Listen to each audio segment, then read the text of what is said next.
Bien, hermanos, muy bienvenidos a lo que es el curso de Introducción al Nuevo Testamento. Y antes de empezar un poquito con lo que es la primera clase, voy a explicar así muy rápidamente lo que será el temario de este curso. En realidad, el curso de Introducción al Nuevo Testamento consta de dos partes. Nuevo Testamento 1 y Nuevo Testamento 2, con 6 clases cada parte de este curso. Entonces, hoy empezamos con lo que es el Nuevo Testamento 1 y básicamente lo que vamos a ver en este primer bloque va a ser un poquito lo que es primeramente el canon del Nuevo Testamento. Vamos a decir alguna serie de cosas en relación al canon del Nuevo Testamento, el proceso de reconocimiento de este canon. Después trataríamos en lo que sería la segunda clase con todo lo que sería el marco teológico que debe tenerse presente cuando uno entra a estudiar, a entender, a interpretar todo lo que es el Nuevo Testamento. A partir de aquí ya empezaríamos a meternos en lo que es el Nuevo Testamento en sí y empezaríamos un poquito hablando de lo que son los evangelios, ¿ya? Cómo debemos entender lo que son esos 4 testigos de la persona y de la obra de Cristo Jesús. Y después de haber explicado un poquito lo que es la introducción a esos 4 evangelios, empezaríamos ya con el evangelio de Mateo, después el evangelio de Marcos, y después llegaríamos a lo que es el evangelio de Lucas, que lo veríamos un poquito distinto, ya que Lucas es aquel evangelio que tiene que entenderse conjuntamente con el libro de Hechos, así que tocaríamos Lucas, Hechos, de manera conjunta. Y esto daría fin a lo que sería el primer bloque ya del Nuevo Testamento 1. Cuando empezásemos Nuevo Testamento 2, estaríamos entonces pues con todo lo que sería el Evangelio de Juan y las epístolas juaninas, las cuales en cierta manera están relacionadas mucho con la teología de Juan. Pasaríamos después a las epístolas paulinas, que esto posiblemente nos llevaría a 2 clases porque el señor Pablo escribió bastante del Nuevo Testamento, así que esto deberíamos desarrollarlo un poquito más, y después acabaríamos con lo que son epístolas generales y posiblemente con lo que es una introducción o una visión al libro de el Apocalipsis. Entonces, más o menos un poco, esto es lo que vamos a ir viendo en lo que es en este curso de Introducción al Nuevo Testamento. Así que vamos a empezar con lo que es la primera clase, y la primera clase se va a centrar en lo que es el canon del Nuevo Testamento. Y la verdad es que debe decirse que la historia del reconocimiento del canon del Nuevo Testamento es una historia que tristemente ha estado desvirtuada, y ha estado desvirtuada con la intención no solamente de poner en entredicho lo que son los documentos y los libros del Nuevo Testamento, sino también para poner en entredicho, en cierta manera, lo que es el cristianismo en sí mismo. Yo estoy seguro que muchos recuerdan lo que es la película famosa del Código Da Vinci, ya que esa película lo que hizo, entre otras muchas cosas, es volver a poner en el estrado de la crítica todo lo que eran los documentos del Nuevo Testamento, si eran fidedignos o no eran fidedignos, si la Iglesia es la que los había formado, etcétera, etcétera. Pero la última intención en realidad era no solamente poner en entredicho lo que era el canon del Nuevo Testamento, sino en último término poner en entredicho lo que era el cristianismo en sí mismo. ¿Por qué? Porque poniendo en entredicho lo que son los documentos del Nuevo Testamento, el canon del Nuevo Testamento, se pone en último término en entredicho lo que es el cristianismo. Porque nuestra fe es una fe que está arraigada y fluye precisamente de lo que es el oír y el oír la palabra de Dios. Por lo tanto, lo que es el cristianismo surge esa fe de los escritos precisamente bíblicos, y centrándonos en el Nuevo Testamento de los escritos que los apóstoles escribieron en el Nuevo Testamento. Así que la historia del reconocimiento del canon es algo que ha estado desvirtuado, pero no es algo que la Iglesia se ha enfrentado en los últimos años, sino que es algo que a lo largo de la historia de la Iglesia ha tenido que luchar con esto. Podemos ver el siglo XIX con todo lo que era su visión del mundo modernista, con todo lo que era también la regla de fe del modernismo del siglo XIX, era precisamente lo que era la razón, que era la última regla de fe y conducta para el ser humano, y esto contribuyó negativamente a todo lo que era básicamente el concepto del canon del Nuevo Testamento y en general de las Escrituras, de la inspiración, etcétera, etcétera. Pero mucho tiempo antes, al siglo XIX, también la Iglesia tuvo que lidiar con lo que era básicamente herejías, que lo que hacían eran poner en entredicho lo que era el canon de las Escrituras y el canon del Nuevo Testamento. Así que la Iglesia vio la necesidad de hacer ¿qué? La necesidad básicamente de mantener, de salvaguardar lo que eran aquellos libros que Dios mismo había entregado a su pueblo. La Iglesia vio la necesidad de salvaguardar aquellos libros con autoridad divina y con inspiración divina que constituían lo que era la regla de fe y conducta del Nuevo Testamento. ¿Por qué salvaguardarlos? Porque evidentemente nuestra fe está arraigada en esos libros.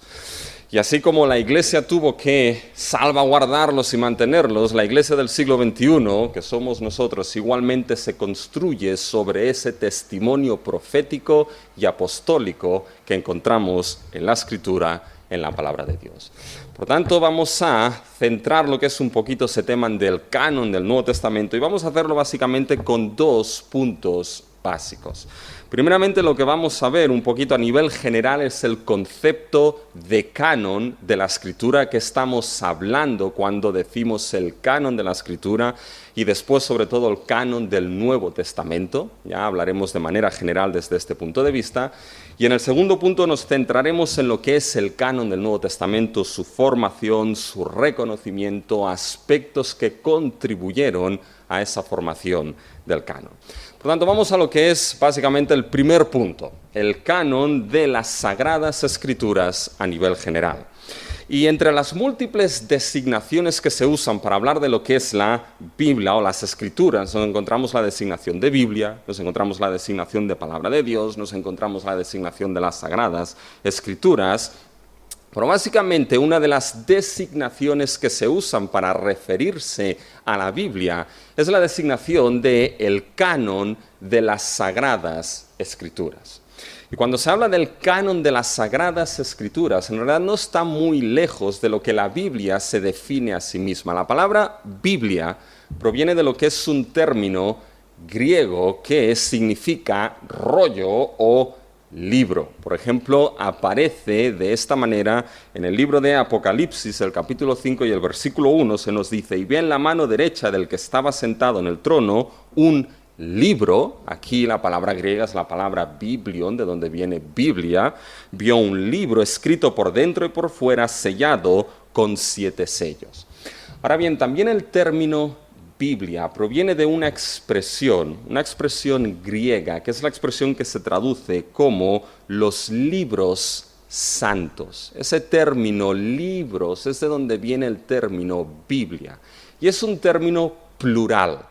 Por lo tanto, esto nos indica que lo que es la Biblia o las Escrituras a nivel plural es un conjunto o una lista de libros considerados santos, considerados sagrados. Según esto, como lista de libros, como conjunto de libros sagrados, la Biblia básicamente es una lista o un canon de libros específicos del pueblo de Dios. Por tanto, en ese sentido, dicha comprensión de la Biblia como conjunto o lista de libros sagrados es lo que lleva a designar a la Biblia como canon de las Sagradas Escrituras. Por tanto, cuando se habla del canon de las Sagradas Escrituras, de manera sencilla, la palabra canon está refiriéndose a una lista, a un conjunto de libros los cuales están contenidos en las Escrituras. Unos libros específicos los cuales están reconocidos como dignos de ser incluidos dentro de los escritos sagrados. Por lo tanto, el canon de las Escrituras conforman aquellos libros que tienen autoridad divina, aquellos libros que tienen inspiración y son inspirados divinamente y que conforman lo que es la regla de fe del pueblo de Dios. Como un autor ha dicho, Hanson, a nivel del contexto cristiano, hablar del canon de las Sagradas Escrituras es hablar de la lista de escritos reconocidos por la Iglesia como documentos revelados por Dios. Ahora bien, ¿por qué el uso de la palabra canon? Y la palabra canon proviene de un vocábulo griego que en realidad significa lo que es caña o vara recta. Y esa caña o vara recta se utilizaba ¿para qué? Se utilizaba para medir. Con el tiempo esa caña o esa vara recta podía estar dividida en lo que era básicamente una serie de unidades, una serie de marcas a nivel de una regla, como hoy en día, ya una serie de unidades, una serie de marcas que servían básicamente para medir o determinar la medida de algo. Por tanto, con esto la palabra canon pasó a referirse a esas marcas y con el tiempo la palabra canon pasó a referirse a lo que era la idea de básicamente serie o lista. Antes de que eso se aplicase a las Escrituras, la palabra canon ya la Iglesia la aplicaba para referirse a lo que era su regla de fe o la regla de verdad, que era básicamente todo lo que hacía referencia a lo que era un resumen de las enseñanzas apostólicas, que lo que eran o servían como ¿qué? Servían como aquella medida o aquella regla que permitía identificar y medir lo que eran interpretaciones y doctrinas. Con el tiempo, cuando las Escrituras fueron cerradas, el canon de las Escrituras se cerró, la misma Biblia pasó a ser el canon o la regla de fe del pueblo de Dios, constituido con una lista de libros específicos que la Iglesia reconoció como libros de autoridad divina, revelación divina, inspiración divina, que constituían lo que era la regla de fe y conducta del pueblo de Dios. Por tanto, las Escrituras están compuestas por una serie de libros canónicos, es decir, aquellos libros que constituyen el canon de la Escritura. Y ese proceso, la verdad es que hay ciertos libros que fueron reconocidos como canónicos, y en ese proceso hay ciertos libros que estaban dentro y que salieron fuera. Hablaremos un poquito de esto más adelante. Pero básicamente, algunos libros que quedaron fuera son lo que se llaman los libros apócrifos, los libros pseudoepigráficos, ¿ya? Pero al hablar del libro del canon de las Escrituras, se habla básicamente del canon muchas veces del Antiguo Testamento y del canon del Nuevo Testamento, ¿ya?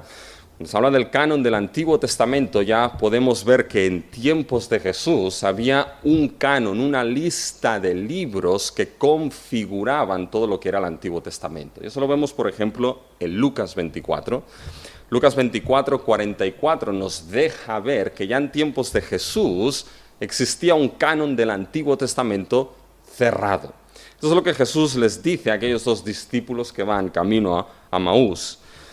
Lucas 24, 44. Él les dijo: estas son las palabras que os hablé, estando aún con vosotros, que era necesario que se cumpliese todo lo que está escrito de mí en la ley de Moisés, en los profetas y en los salmos. Cristo está mencionando aquí la ley de Moisés, los profetas y los salmos. Y la verdad es que esta triple división que menciona Cristo se corresponde con la triple división de que lo que nosotros podríamos llamar hoy en día la Biblia hebrea, lo que se considera el Tanakh, la Torá, los libros de Moisés, lo que sería después todo lo que serían los profetas y después los escritos, donde el libro de los Salmos es aquel que abre precisamente esa sección. Por tanto, en tiempos de Jesús ya había un canon, una lista de libros oficiales, para decirlo así, con autoridad divina en el Antiguo Testamento. La cuestión fue que con la venida de Cristo Jesús, su obra en la cruz y la resurrección y la inauguración del nuevo pacto, todo este canon del Antiguo Testamento fue contemplado a la luz e interpretado a la luz de la venida de Cristo y de su obra redentora. Por tanto, todo lo que era el carácter profético, o todo lo que era el carácter que se llama tipológico del Antiguo Testamento, es decir, eso de que he venido a cumplir la ley y los profetas, todo esto fue visto a la luz de la persona y de la obra de Cristo, donde hallaba cumplimiento. Por tanto, esto es importante. Esto es importante porque esto sitúa el canon del Nuevo Testamento como el cumplimiento de la historia redentora anunciada ya por los profetas en el Antiguo Testamento. Y eso es importante porque el canon del Nuevo Testamento está de esta manera en continuidad con todo lo que es el mensaje bíblico, con todo lo que es el mensaje profético del Antiguo Testamento. Vamos a ver el canon del Nuevo Testamento en continuidad a toda esa historia. Cuando entramos en el canon del Nuevo Testamento, muchas confesiones, podemos hablar de la Confesión de Fe Bautista del 1689, o la Confesión de Westminster, hablan precisamente de que el canon de la Escritura, tanto antiguo como nuevo, está constituido por una serie de libros específicos. Por ejemplo, la Confesión de Fe Bautista del 1689, ¿ya?, en su primer capítulo de las Sagradas Escrituras, en el artículo 2, dije lo siguiente, dice, bajo el nombre de Sagradas Escrituras o Palabra de Dios escrita, están incluidos todos los libros del Antiguo Testamento y Nuevo Testamento, que son, y a partir de aquí, menciona los 39 libros del Antiguo Testamento sin los apócrifos y menciona los 27 libros del Nuevo Testamento, constituyendo, por tanto, un canon de 66 libros. Estos libros, y no otros, son los que conforman lo que es la regla de fe y conducta para el pueblo de Dios. Ahora bien, antes de centrarnos en el Nuevo Testamento, ya que tenemos la idea de canon, hay algo importante que debemos decir. Y lo que debe decirse es que la Iglesia en ningún momento atribuyó canonicidad, y cuando hablamos de canonicidad estamos hablando de que atribuyó revelación o inspiración a esos libros. En ningún momento la Iglesia atribuyó, sino que la Iglesia lo que hizo fue reconocer una característica que ya estaba en esos libros. Es importante tener esto en mente porque una de las críticas que siempre ha sido lanzada, sobre todo en el canon del Nuevo Testamento, es que fue la Iglesia la que determinó o formó el canon. Y eso no es así. Para que podamos entenderlo, puedo poner el ejemplo de un niño que reconoce a su padre. Imagínense que ponen un grupo de hombres delante de un niño y el niño lo que hace es identificar quién es su padre de todo ese grupo de hombres. El niño ese no está atribuyendo paternidad a un hombre en concreto. ¿Qué es lo que está haciendo el niño? El niño lo único que está haciendo está reconociendo unas características que ya se encuentran en aquel hombre, que él es su padre. Pues precisamente esto es lo que la Iglesia hizo con los libros, y ahora centrándonos del Nuevo Testamento. La Iglesia no atribuyó canonicidad. La Iglesia lo que hizo es que reconoció lo que ya era una característica implícita en esos libros. La Iglesia en ningún momento confirió canonicidad, sino que más bien la Iglesia confesó que esos libros eran libros revelados e inspirados, dados por Dios. En cierta manera, la Iglesia informó al mundo de cuál era su fundamento profético y el fundamento apostólico sobre el cual se fundamentaba. De esta manera, es importante tener esto en mente. Con eso podemos ir poco a poco centrándonos en lo que es básicamente el canon del Nuevo Testamento. Y debe decirse que en ese reconocimiento de esos libros, ¿ya? Es decir, el proceso de reconocimiento fue en cierta manera el proceso que la Iglesia deliberó para reconocer lo que eran esos libros canónicos. No fue un proceso el cual fue de consenso común, ¿ya? Hubo en cierta manera variación ahí dentro, pero ciertamente lo que era la canonicidad, esto nos deja ver de que hay unos libros que entraron, otros libros que salieron, y uno se puede preguntar, bueno, entonces, ¿cómo podemos fiarnos de los libros que tenemos? Iremos hablando un poquito de ello, pero este proceso de reconocimiento está muy ligado a todo lo que es la doctrina de la inspiración. Debemos saber que cuando se habla de la doctrina de la inspiración, como por ejemplo Pablo nos dice en 2 de Timoteo 3:16, de que toda la Escritura es inspirada por Dios, ahí básicamente se habla de ¿qué? De que la Escritura es exhalada por Dios, es respirada por Dios. Por tanto, la Escritura es la palabra de Dios en sí misma.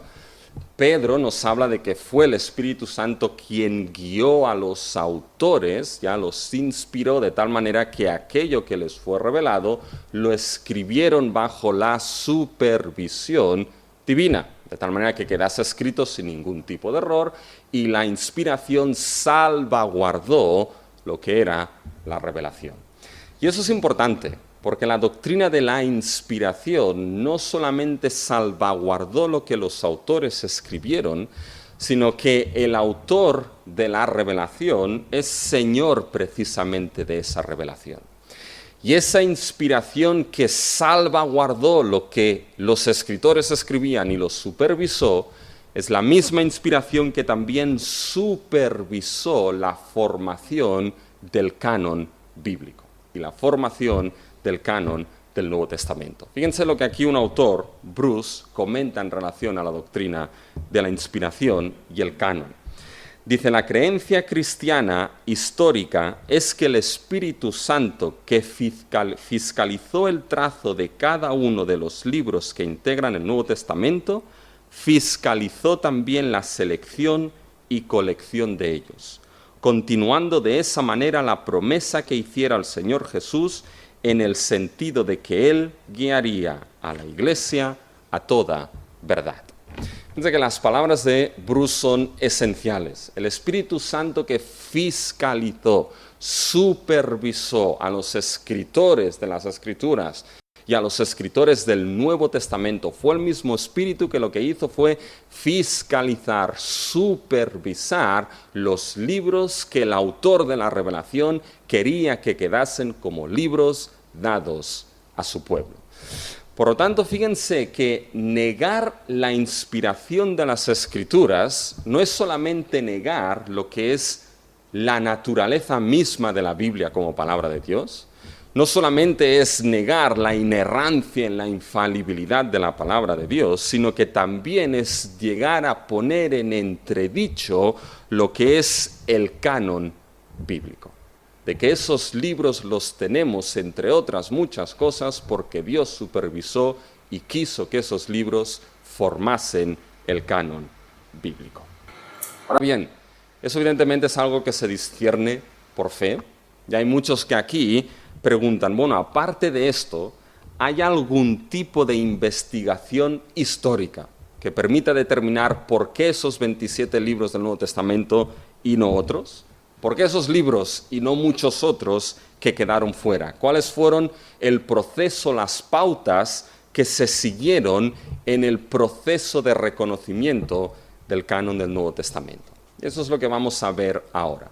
Nos hemos centrado en el primer punto, que era el concepto de canon, ¿ya? Lo que se entiende por canon, y ahora vamos a centrarnos en el proceso de formación, o mejor de formación, de reconocimiento del Nuevo Testamento.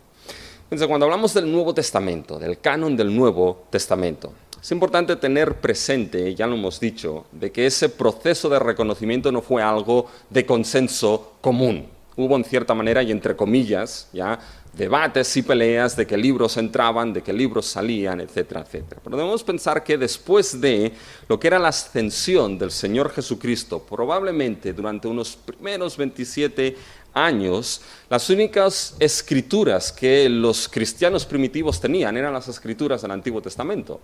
Y esas escrituras del Antiguo Testamento, los primeros cristianos las consideraban y las interpretaban y las entendían a la luz de ¿qué? Como hemos dicho, a la luz de la persona de Cristo y de su obra redentora. Es decir, el Antiguo Testamento adquirió una visión no distinta, pero sí una visión de cumplimiento a la luz de Cristo y del nuevo pacto.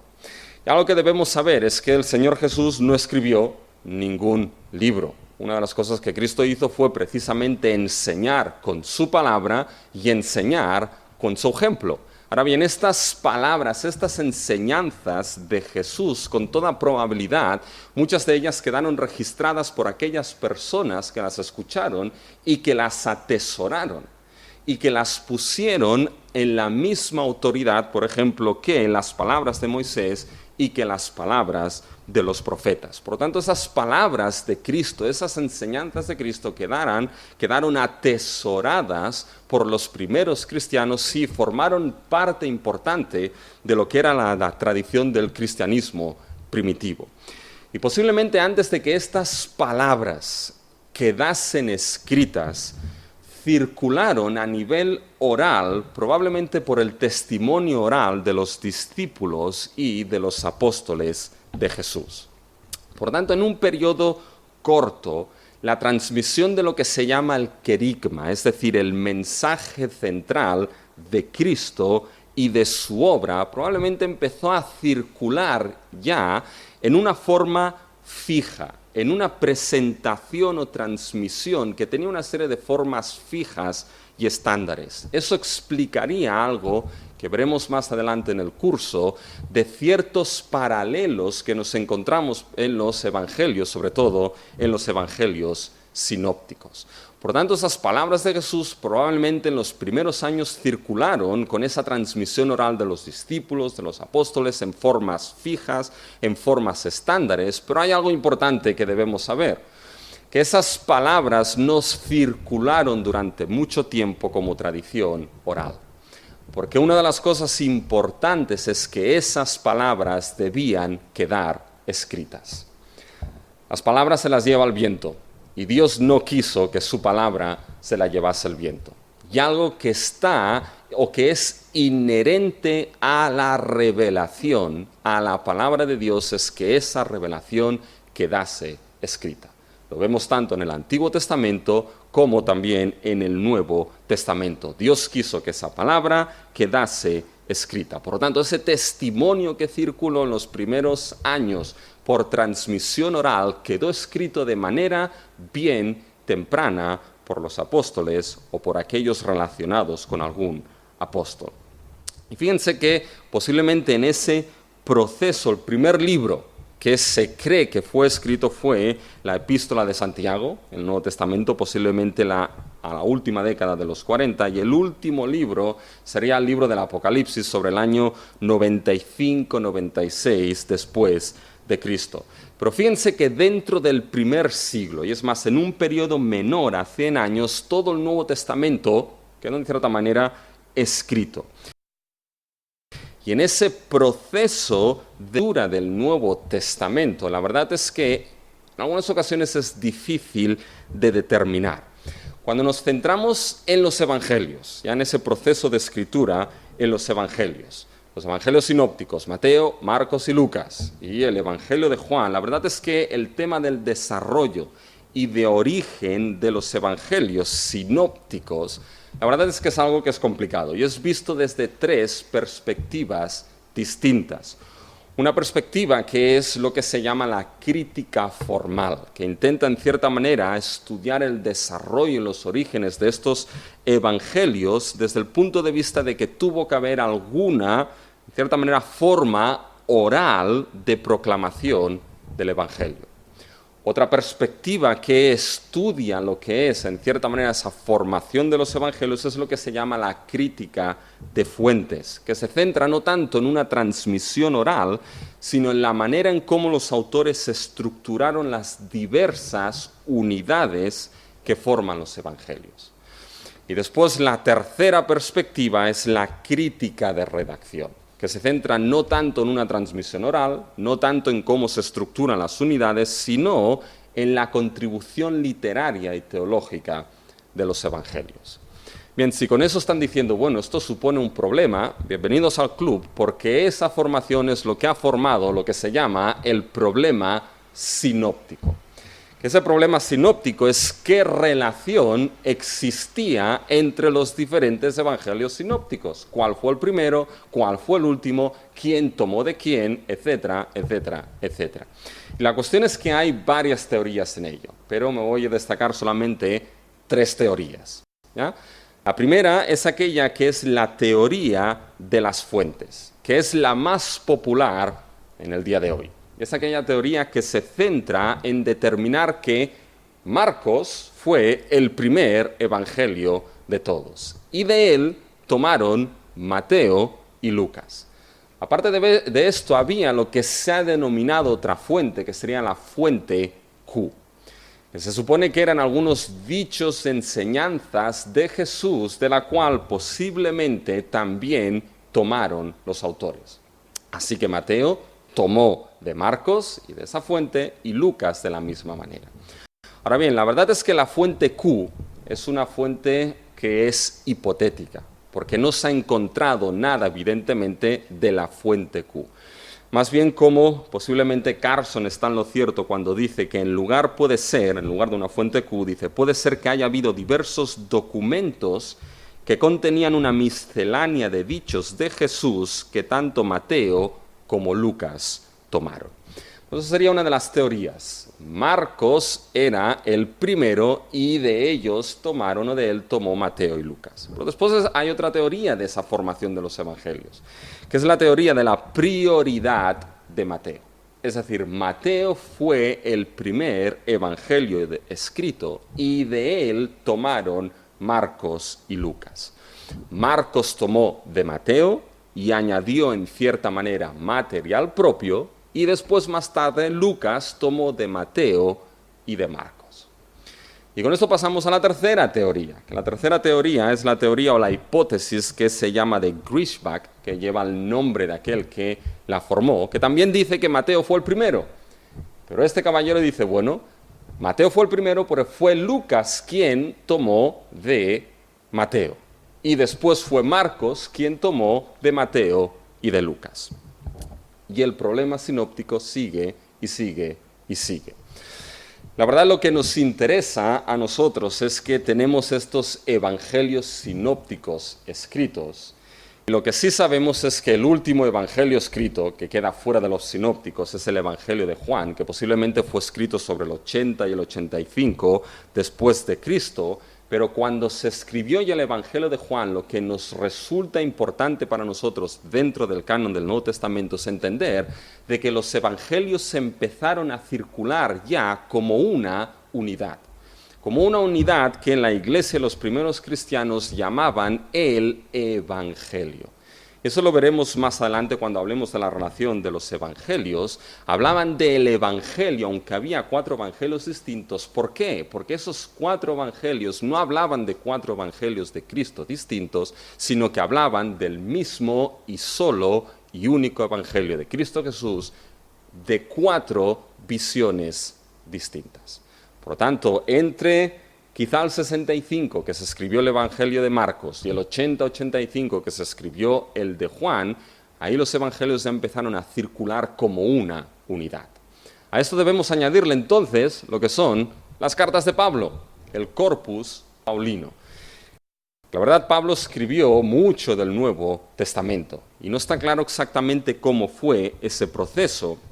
Pero posiblemente la primera carta que fue escrita de Pablo se cree que fue la carta a los Gálatas, sobre el 48 después de Cristo, y sobre el 60 después de Cristo vinieron lo que eran las epístolas pastorales. Por lo tanto, en un periodo básicamente de 18 y 30 años subsiguientes a Cristo, lo que era el corpus paulino se escribió.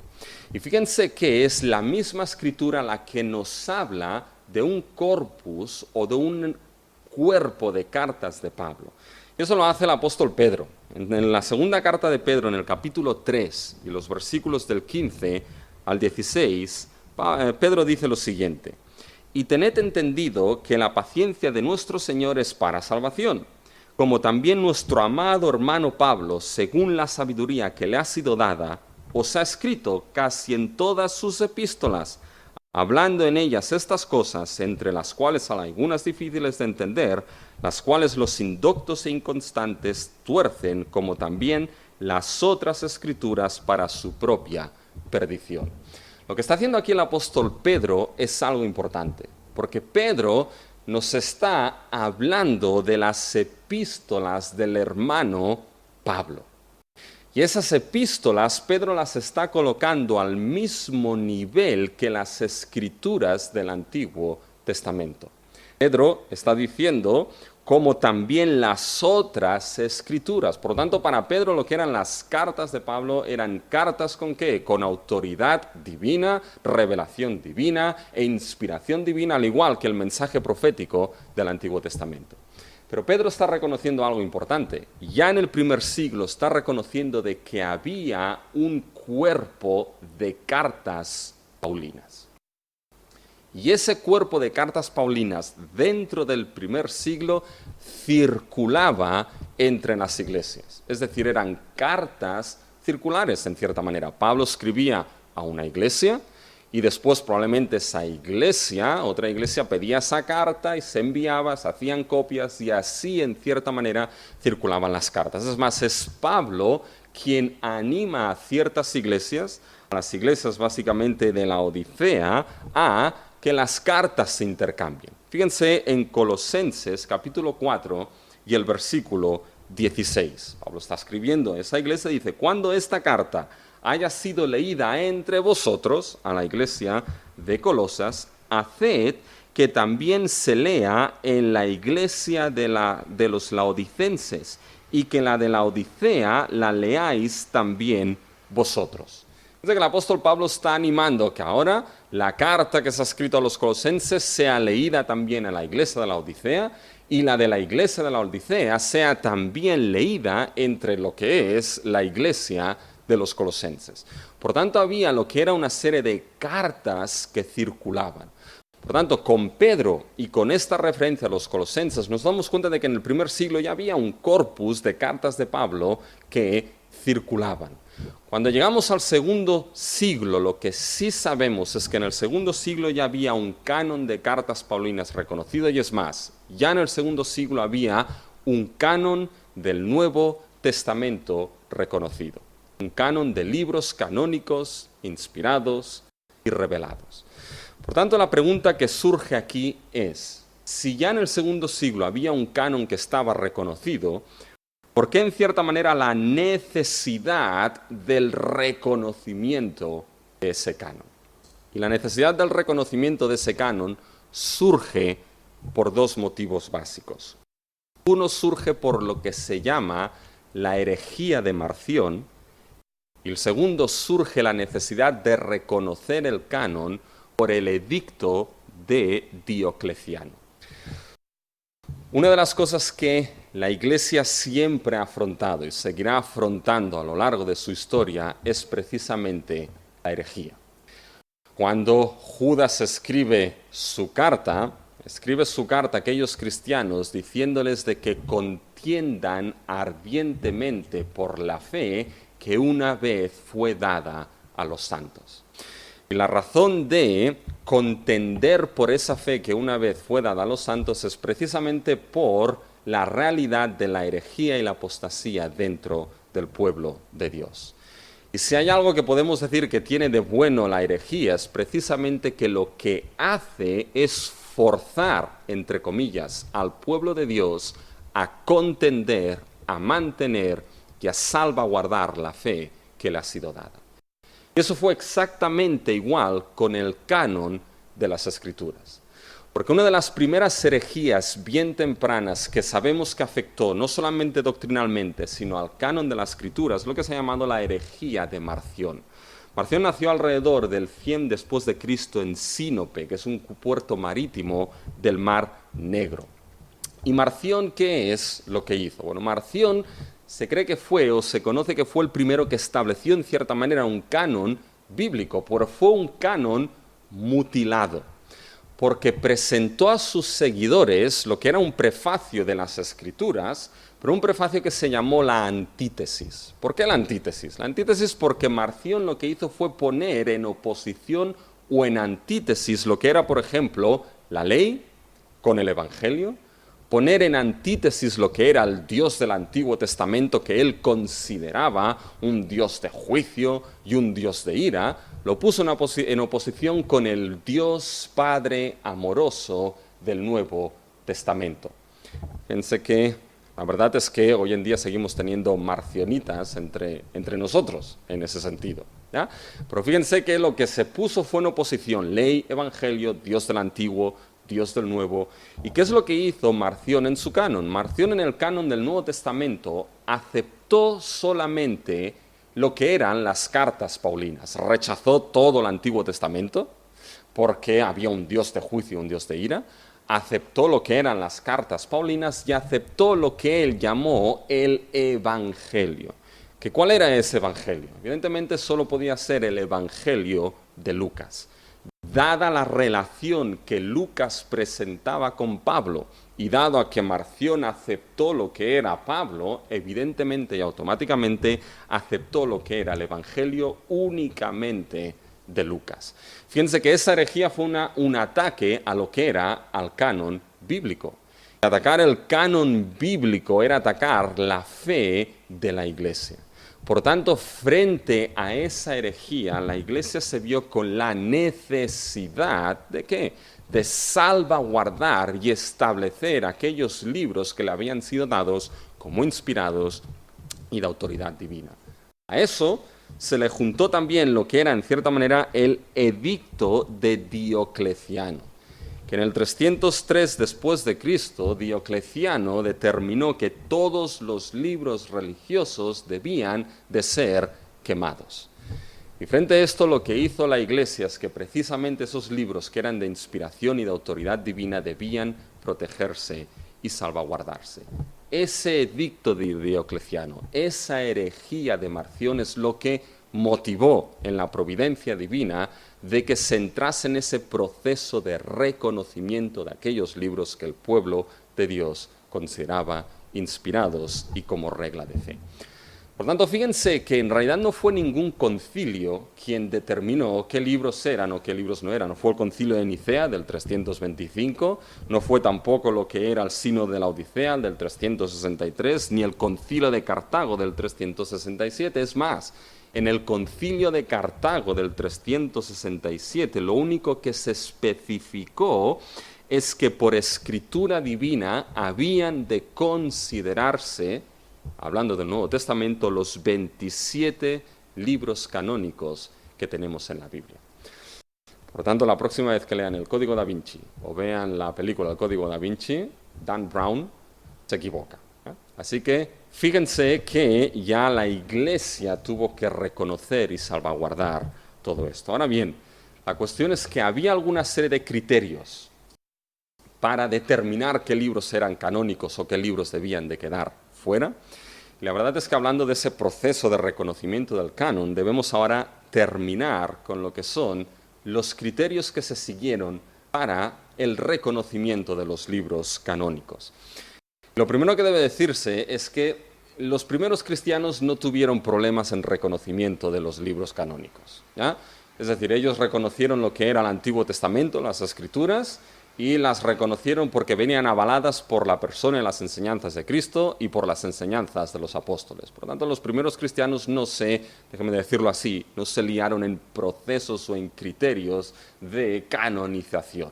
Fue a raíz de esos aspectos que hemos mencionado, a raíz de esas herejías que surgieron que afectaron al canon, a raíz del edicto de Diocleciano, que la Iglesia tuvo que establecer una serie de criterios para salvaguardar la canonicidad de las Escrituras y la canonicidad de nuestro tema del Nuevo Testamento. Y por lo tanto la cuestión es, ¿qué criterios se siguieron? Y hubo varios criterios, pero básicamente podemos mencionar 6 criterios que se siguieron para la canonicidad de los libros. El primer criterio era lo que era el criterio de la inspiración divina. Es decir, los libros, para ser canónicos, eran libros que tenían que ser inspirados. Hay algo importante que aquí debemos determinar. Los libros se sabían que eran inspirados, ¿por qué? Se sabían que eran inspirados, entre otras muchas cosas, porque estaban dentro del canon. Acuérdense que he dicho que la Iglesia no atribuyó canonicidad, la Iglesia no confirió canonicidad, la Iglesia reconoció y confesó lo que ya había en esos libros canónicos. Por lo tanto, la inspiración era el primer elemento o criterio. Como Orígenes determinó, mencionó que no era primeramente la apostolicidad, sino la inspiración, el primer criterio de canonicidad de los libros. Ligado a esto, e inseparable a esto, está el criterio de la apostolicidad de los libros del Nuevo Testamento. Es decir, para ser libros canónicos, debían de ser libros escritos por un apóstol o libros escritos por alguien relacionado con un apóstol y que esa relación apostólica le diese a ese escrito autoridad apostólica. Por ejemplo, nos encontramos lo que son las cartas de Pablo. Pablo como apóstol escribió esas cartas. Nos encontramos el Evangelio de Juan y las cartas de Juan como apóstol, pero nos encontramos, por ejemplo, el libro o Evangelio de Lucas y el libro de Hechos, quien no era apóstol. En cambio, lo encontramos dentro del canon de libros inspirados del Nuevo Testamento. ¿Por qué? Porque Lucas tenía relación cercana con Pablo. Y es precisamente esa relación, y es con Pablo, que le infiere, lo determina lo que es autoridad apostólica para estar dentro del canon. Marcos es otro de los evangelios que Marcos no era apóstol, pero su relación con Pedro básicamente determina autoridad apostólica a ese evangelio de Marcos. Por lo tanto, la apostolicidad era esencial, o escrito por un apóstol, o alguien relacionado de manera cercana con un apóstol. El tercer criterio que determinó la Iglesia, el primero la inspiración, el segundo la apostolicidad y el tercero la unidad doctrinal de los libros. Es decir, no podía haber contradicción en los diversos libros canónicos. Si pensamos, por ejemplo, en el Antiguo Testamento nos encontramos los libros de Macabeos. Y a nivel histórico están muy bien, pero no fueron nunca libros reconocidos canónicos, sobre todo por el pueblo judío. Y una de las cosas que nos encontramos es que en un libro de Macabeos se potencia o se habla de la oración a los muertos, algo que contradice lo que es la enseñanza bíblica. Por tanto, la unidad doctrinal era algo esencial. Los libros en doctrina no podían contradecirse los unos a los otros. Y esto estaba ligado a lo que era el primer criterio, el criterio de la inspiración. Si los libros eran inspirados por Dios, Dios no puede contradecirse a sí mismo. Por tanto, esos libros no podían tener contradicción doctrinal. Contradicción era señal de no inspiración. Y por tanto era evidencia para quedar fuera del canon del Nuevo Testamento, fuera del canon bíblico. Por lo tanto, la unidad doctrinal era esencial. El cuarto criterio era la ortodoxia, que es muy parecido a lo que es la unidad doctrinal, pero se centra sobre todo en que fuese consistente con la fe apostólica, hablando del Nuevo Testamento, que fuese consistente con ese mensaje escrito de los apóstoles. Como Judas escribe y les dice, recordad las palabras de los apóstoles, pues la ortodoxia es que los libros tenían que estar básicamente en una ortodoxia con la enseñanza y el mensaje apostólico. El quinto criterio era la catolicidad o la universalidad de los libros. ¿Qué queremos decir con esto? Es que un libro que solamente fuese aceptado en una región, por la iglesia de una región, pero no fuese aceptado por otra, con el tiempo inmediatamente eso quedaba descartado. Debía haber una catolicidad, es decir, una universalidad de los libros que fuesen aceptados por la Iglesia universal de Cristo. Si no era así, los libros quedaban fuera del canon. Y lo último, el sexto criterio era la antigüedad de los libros. Aquellos libros que se aceptaban eran los libros que habían sido escritos dentro del primer siglo. Los libros canónicos del Nuevo Testamento quedaron escritos ya en el primer siglo. Como hemos dicho, ya posiblemente la primera carta o el primer libro fue Santiago, ya sobre lo que era la última parte de los 40 años del primer siglo, y el último, el libro de Apocalipsis. Dentro del primer siglo quedó escrito todo lo que era el canon del Nuevo Testamento. Por lo tanto, libros más tardíos del primer siglo inmediatamente quedaron rechazados e inmediatamente eran sacados del canon bíblico. Por tanto, esos criterios, inspiración, apostolicidad, unidad, ortodoxia, universalidad o catolicidad y antigüedad fueron los criterios que la Iglesia utilizó básicamente para el reconocimiento de lo que era el canon bíblico. Por tanto, con esto podemos ver que el proceso de reconocimiento de lo que era el canon del Nuevo Testamento no fue un proceso fácil, no fue un proceso homogéneo, no fue un proceso de consenso común, pero sí lo que debemos destacar es que esas enseñanzas de Cristo Jesús y de los apóstoles que circulaban primeramente a nivel oral quedaron escritas en un periodo de tiempo corto dentro del primer siglo. Y creemos que aquel que es el Señor de la revelación supervisó no solamente la escritura, sino también la colección de esos libros que nos han llegado a nosotros como libros inspirados, como libros canónicos, como libros de autoridad divina y como libros que para nosotros son la regla de fe y conducta como pueblo de Dios.